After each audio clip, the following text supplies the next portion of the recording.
ఉచ్చరించలేని భాషలో మాట్లాడిన Revanth Reddy first ethics కమిటీకి రెఫర్ చేయాలి.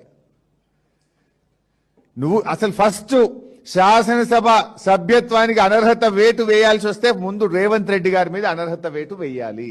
You are the first person to expel. ఇది ఎట్లున్నది, నువ్వే దొంగే దొంగ దొంగ అన్నట్టు ఇవాళ మీరు గొంతు బిగ్గర చేసుకొని మా మైకులు ఇవ్వకుండా ఇవాళ మా కౌశిక్ రెడ్డి గారి మీద పగబట్టి ఉద్దేశపూర్వకంగా ఒక కక్షతోని ఇవాళ ఎథిక్స్ కమిటీకి రెఫర్ చేసిండ్రు అనేది రాష్ట్ర ప్రజలకు అందరికీ అర్థమైతా ఉంది. తప్పించుకోవడానికి నా మీద వ్యక్తిగతమైనటువంటి దాడి, దాని నుంచి తప్పించుకోవడానికి మా కౌశిక్ రెడ్డి గారి మీద ఎథిక్స్ కమిటీ అనేటువంటిది, దాని నుంచి తప్పించుకోవడానికి దళిత్ అనే యాంగిల్ తెచ్చి వాళ్ళకేదో ప్రేమ ఉన్నట్టు మాకేదో లేదన్నట్టు ఒక గంట సేపు ఊకదంపుడు ఉపన్యాసం ఇచ్చే ప్రయత్నం చేసిండ్రు. అంటే పొంగులేటి గారి విషయాలు